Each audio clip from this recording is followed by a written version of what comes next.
Coach coming off a 34-15 road win at Georgia State. Both sides of the ball played pretty well. Just kind of recap last week, and then again looking ahead to our first conference game of the season this weekend at Miami. Yeah, I was happy with our performance. I think that all three phases played well. You know, we can get a lot better, but we accomplished the things we wanted to accomplish. You know, we ran the ball well. We stopped the run. We contained their quarterback, who was a pretty good athlete.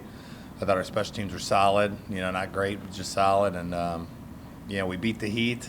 You know, so because it was hot. It was hot out there. So I thought the hydration plan was good. Mentally, we attacked it the right way. It was a business trip more than there wasn't a lot of messing around. So I was proud of the way we played. So and now we're on to conference play. So it'll be. We had a good practice today, and the guys are fired up. You guys really got after the quarterback on Saturday. Was there anything that you saw maybe with their? That was not the plan, to be honest with you. Yeah, we were going in. We had pressures. We always have pressures that we're going to be an attack defense. But on third down, because of his scrambling ability, we were thinking more play coverage. You know, the first two 3rd and 10s, we played coverage, and he diced one down the middle. He made 2 really good throws on that first drive. Which was ironic because that was kind of the plan, is to keep him contained, don't let him get out and run, because if you play man and bring pressure, then he gets out and he gets big runs. You know what I mean? And finally on that last 3rd down, he dialed up his first pressure and Drake came off the edge, and then once we saw that and we knew that we could outnumber him to a side a couple times, we probably ended up going like 50-50 at that point. You know, so but going in, no, we thought we could get after their protections, but it's scary with a quarterback like that, because you bring pressure on him and he gets out. We saw it with Eric. You know, we brought pressure, and if he can break one tackle, he's got a 40-50 yard gain. You know, and you saw later on when we played zone, he got out and scrambled a couple times, but he only gained 10, 9, 8 because we had eyes on him. You know, as opposed to having eyes on the receivers, and he can be running right behind you and not even know it. You know, so it kind of the game kind of played out that way. That I thought.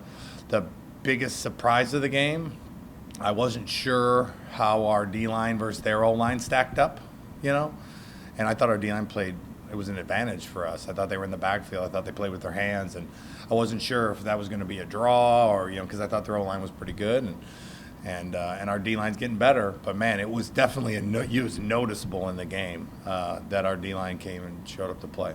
Coach, with the D-line, speaking of them, seemed to be 10 to 12 deep on Saturday. We know it was hot, but talk about the depth. You really showed really good quality depth with all the wide receivers that played, the tight ends that played. You were rotating offensive line and defensive line, everybody.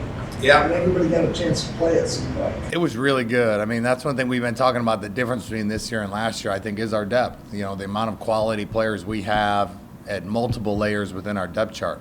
You know, and our depth chart continues to change because some of those young kids are getting better and better and moving up in the depth chart, you know. So having a lot of D linemen that we can put in there, especially on a hot day, is huge. For us on offense, not having D, I mean, D was a game-time decision. We decided not to play him. Gio was a game-time decision, decided not to play him. Both were out there today, you know, limited. But you know, we have a ton of depth, which is something we didn't have before. And having some upperclassmen for a change also helps your depth, because upperclassmen in general, they like Keyshawn. Keyshawn knows every position. You know, last year in year one, he was a sophomore. We had a new offensive coordinator. He's a lot more comfortable now. So all of a sudden he can play X, he can play H, he can play Z. So when D can't play, Keyshawn can play some Z. Not a big deal. We know Luke Sanders knows Z and did a good job. Tyron really had a good game, I thought. Drake played a good game. Obviously, Bird did. So that depth, and you know, we've had it around here in running backs for a long time. You know, but we're starting to build it in other places. Which, if we're going to make a run like we want to make, we're going to need it. On Jaden, you know, you've seen him obviously more than we have. Mm-hmm. But did you anticipate this kind of success from him this early on in the season? Athletically, I had 100% confident that he could do exactly what he's doing. Now, it all comes down to the mental side. Like, how fast will he pick it up? You know, how will he be thinking, and will that slow him down? You know, he's still good for 1 or 2 MAs a game where he runs a totally different play than we called. Luckily, those normally aren't the plays. He knows his plays. When he's being targeted, he's on it every time. But yeah, that was the biggest thing. Is in about a week or 2 into camp is when we moved him up the depth chart talent-wise, just to kind of throw him in the fire. I'm a believer that the only way to find out is to play him, and we put him out there, and he picked it up great and was making plays, and it hasn't been too big for him, which is, when we took him to the big house and he caught his first punt in front of 110, and he caught it just fine. I figured he'd be fine from that point on. But so, yes, athletically I knew, but you can never control how fast he's going to learn the offense, and is he going to start being able to play at his full speed with his understanding of what's going on around him and learning the nuances of all our routes, which he did very quickly. He's still getting better, but yes, he is an extremely fast learner, and him and his roommate Chase Brown it's a good room. Coach, obviously Gavin Petty had a great game. He's MAC Special Teams Player of the Week, and I'm sure you're very confident in him going forward. But we all know that apparently Josh has decided to leave the program. Could you shed any light on his decision? Other than he got beat out, and we were in the 4-game number, where this year won't count against him, and I don't think it had anything to do with Gavin was the MAC player, West player. I don't think that had anything to do with it. I think it was just the fact that, he sees him in there doing good things, and he wants a fresh start. And I wish him the best, and we wish him the best. And we're happy with the guys. We got to get a kickoff guy, which we have multiple. That kickoff battle has been wide open the whole time. They're all pretty much the same. So we have some. We got to find a new kickoff guy. But as far as field goals and everything else, we're in good shape. And they had a great day today. It was fun to watch. It was probably our best day, specialist wise. I don't know why. I don't know how that happened. Maybe they all felt like we got to pick it up or something. But they were booming them today. I'm curious with your preparation for I don't want to say normal, but for a MAC team that you see every year versus a team like Miami that you guys haven't seen in a couple years. How do you weigh that comparatively against a team like Toledo or something like that?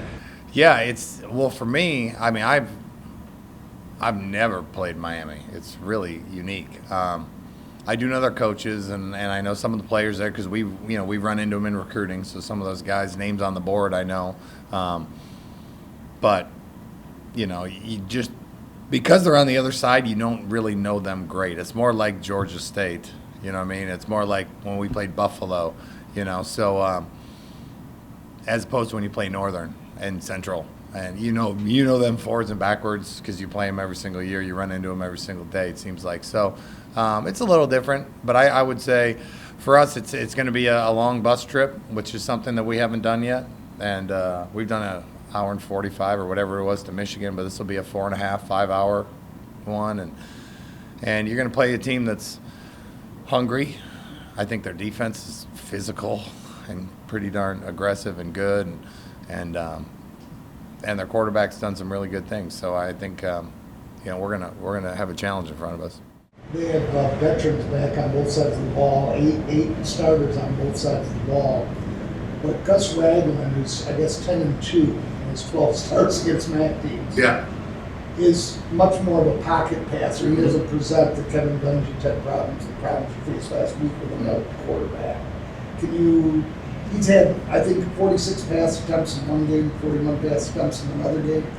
Talk about your defensive secondary, and the kind of challenges they'll have against Ragland.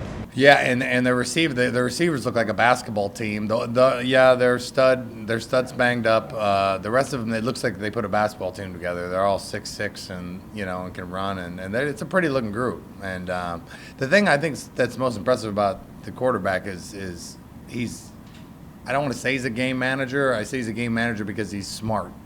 He takes care of the ball. He throws it away when he needs to. He does not take negative yardage plays. He's a veteran that way. You know what I mean? So he can beat you with his arm. And then they're still gonna try to run the ball. They'll run him a little bit. It's not really to take it 70. It's to go grind out a first down.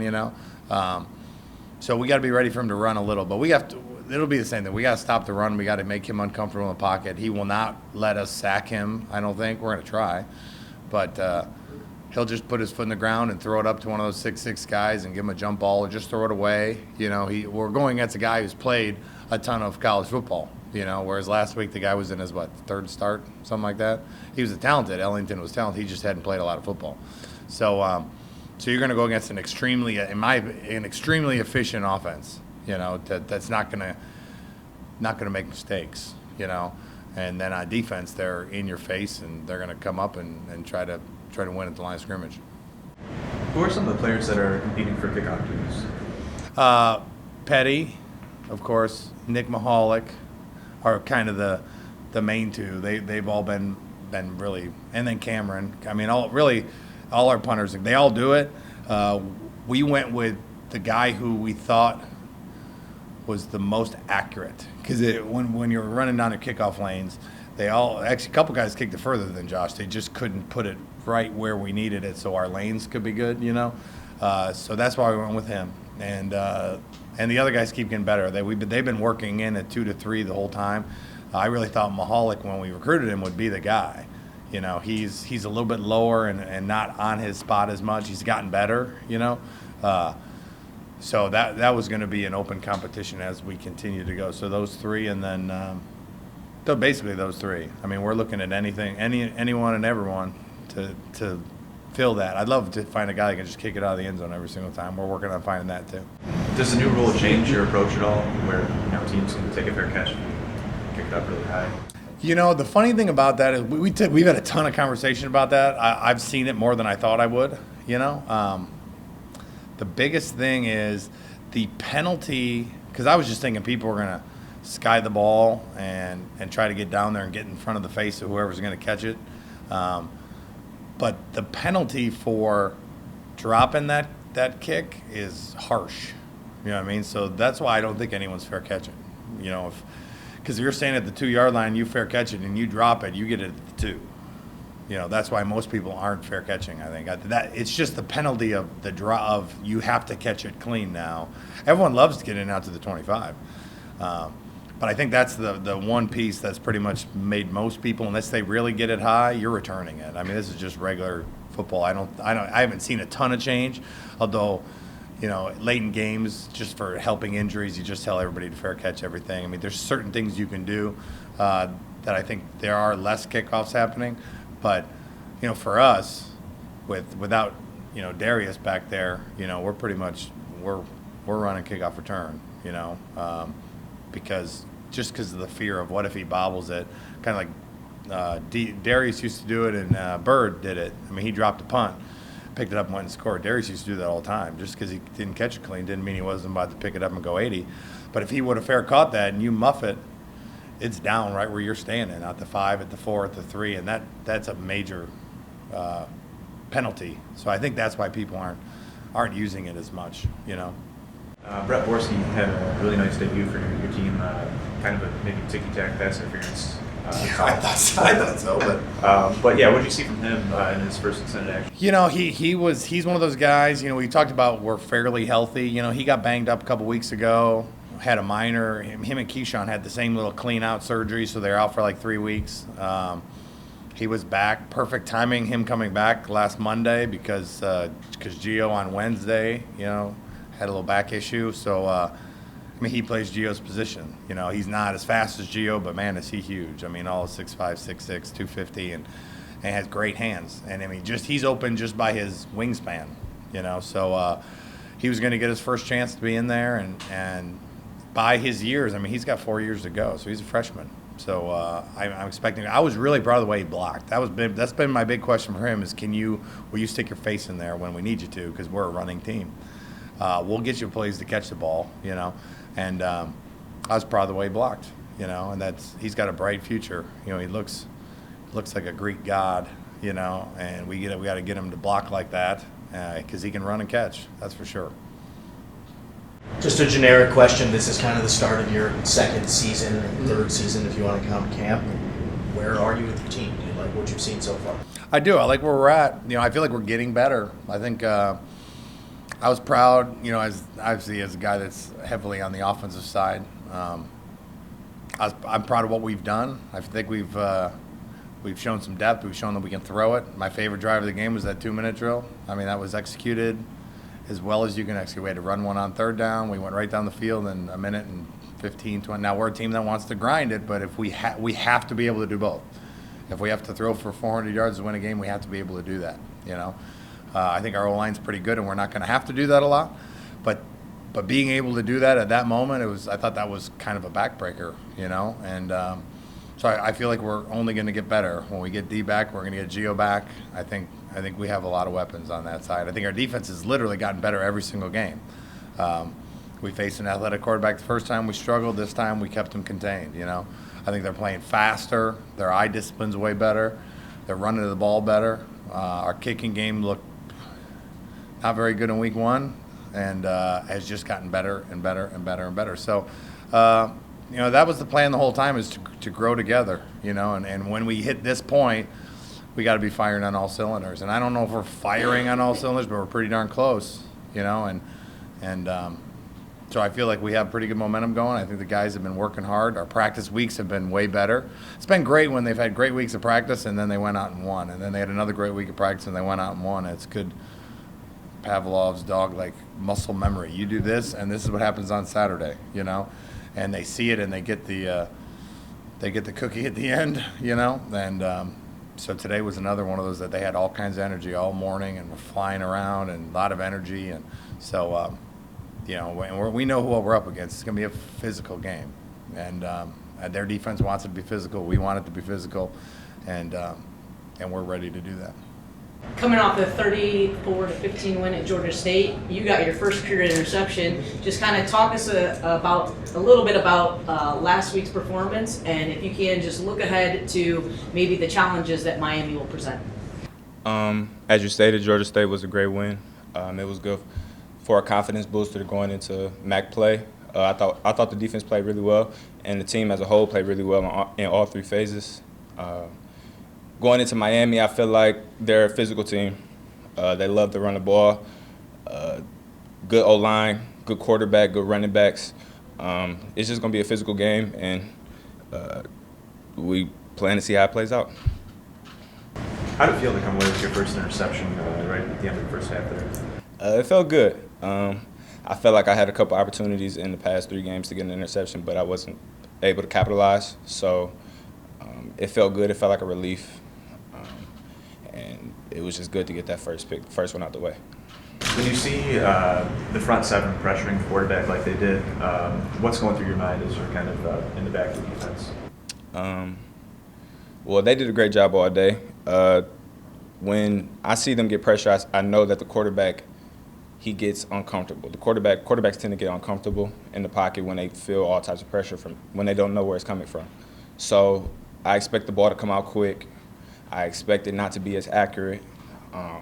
So those are things that roll through my head when we're bringing pressure, and great opportunities for bat downs and interceptions come when you get pressure. So. You heard Coach talk about the size of some of the guys on Miami. You obviously are a unique DB. They're not all as tall as you. When you play against a bigger receiver, do you find you have an advantage with your own size? Yeah. I feel like I can match up size-wise, but I also feel like, I have the confidence to check anybody. So when they go up size-wise, I just know I'm going to have to be solid, because they're probably not going to run around me.